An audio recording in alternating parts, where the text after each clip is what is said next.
আসসালামু আলাইকুম রহমতুল্লাহ। মাখরাজ এবং সিফাতের লেসন 10। আজকে আমরা আলোচনা করব অ্যারাবিক হরফ র নিয়ে। তো প্রথমে আগে আমাদেরকে জানতে হবে যে এই লেসন আমরা কি কি জানবো। এই লেসনে আমরা জানবো কিভাবে র এর এক্সাক্ট মাখরাজ হবে, কিভাবে র এর মাখরাজটা বলার টেকনিকটা কি হবে এবং র এর প্রনাউন্সিয়েশন কেমন হবে। আচ্ছা, আগে তোমাদেরকে বলে রাখি, আমরা যেটা করি যে অ্যারাবিক হরফের র কে আমরা ইংরেজি হরফ আর এর সাথে অনেক সময় তুলনা করি, অথবা অন্যান্য আর অর্থাৎ অন্যান্য ভাষায় র এর যে উচ্চারণ রয়েছে, বাংলায় বয়শূন্য র, এই সকল হরফের উচ্চারণের সাথে আমরা অ্যারাবিক র হরফটার একটা তুলনা করি বা মিল খোঁজার চেষ্টা করি, যেটা সম্পূর্ণ ভুল। আমাদেরকে এই ধরনের মিল খোঁজা থেকে সম্পূর্ণরূপে বিরত থাকতে হবে। অ্যারাবিক হরফের র অন্য হরফের থেকে কিছুটা সিমিলার হলেও কোনোভাবে তাদের সাথে তুলনা করে উচ্চারণ করা যাবে না। র হরফটা সম্পূর্ণ আলাদা একটা সাউন্ড আমাদেরকে তৈরি করে নিতে হবে, অর্থাৎ মুখ থেকে সেটা আওয়াজটা প্রপারলি বলে নিতে হবে। র কোনোভাবে অন্যান্য ভাষার র এর উচ্চারণ জাতীয় কোনো অক্ষরের সাথে তুলনা করা যাবে না। র হরফটার উচ্চারণ আমরা কিভাবে করব সেটার একটা উদাহরণ তোমাদেরকে প্রপারলি দেখাচ্ছি। যে র হরফটা উচ্চারণ হওয়ার ক্ষেত্রে প্রথমে দুইটা জায়গা আমাদেরকে লক্ষ্য করতে হবে। এক হচ্ছে জিহ্বার আগা, আর আরেকটা হচ্ছে উপরের মাড়ির যে দাঁত আছে সেই দাঁতের মাড়িটা, অর্থাৎ উপরের মাড়িটা। ঠিক আছে, তো আমরা যখন র বলবো আমাদের সম্পূর্ণরূপে জিহ্বার এই অংশটুকু উপরের মাড়ির সাথে স্পর্শ করবে, তবে কিছুটা ফাঁকা থাকবে। এটা নিয়ে আমি একটু সামনে আলোচনা করছি তোমাদেরকে।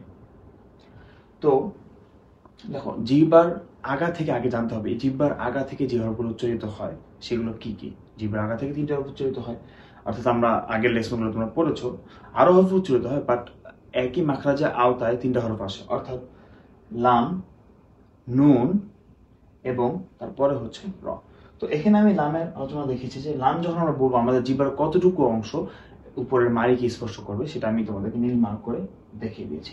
এরপরে হচ্ছে নুন। দুঃখিত। তো নুনের ক্ষেত্রে জিহ্বার কতটুকু আগা উপরের মাড়িকে স্পর্শ করে সেটা তোমাদেরকে আমি নীল মার্ক করে দেখিয়ে দিয়েছি। অর্থাৎ আমরা নুন যখন আলোচনা করেছি সেটা তোমরা লক্ষ্য করেছো যে নুন কতটুকু স্পর্শ করছে, আমি তোমাদেরকে সেখানে বলে দিয়েছিলাম। এরপর আসছি র।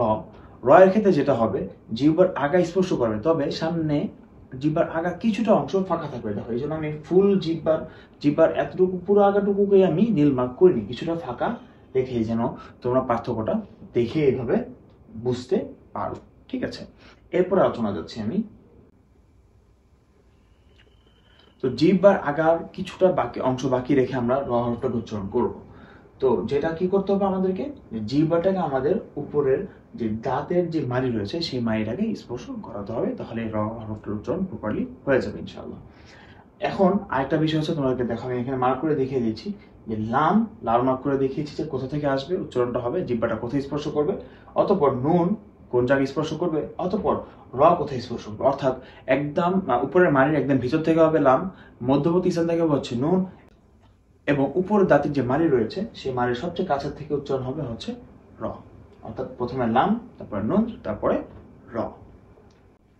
তো র এর উদাহরণ দেওয়ার আগে তোমাদেরকে বলে রাখি, র এর টেকনিক ফলো করার মাধ্যমে তোমাদের মাঝে কিছু কোশ্চেন আসতে পারে যে র এর ক্ষেত্রে জিহ্বাটাকে আমরা প্রেস করবো কিনা, র এর হরফের উচ্চারণটা একটু কন্টিনিউয়াস হবে কিনা, অথবা আমাদের র এর বলার সময় জিহ্বার এই অংশটুকু কোনো পরিবর্তন আসবে কিনা।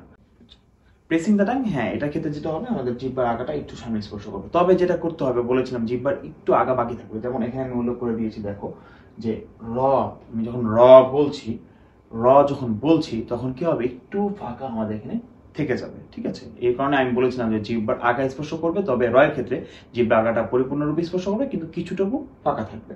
যেমন আর রাহিম, মুস্তাকর। ঠিক আছে, তো জিহ্বা পুরোপুরি অংশ স্পর্শ করবে না, কিছুটা ফাঁকা থাকবে।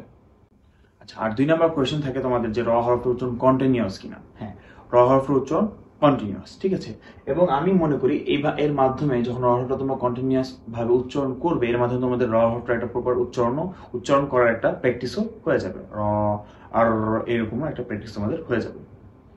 এখন কথা হচ্ছে দ্বিতীয় কোয়েশ্চেন, যে ব্যাক অফ দ্য টাং, মানে জিহ্বার যে এই অংশটুকু থাকবে এটার কোনো চেঞ্জ হবে কিনা।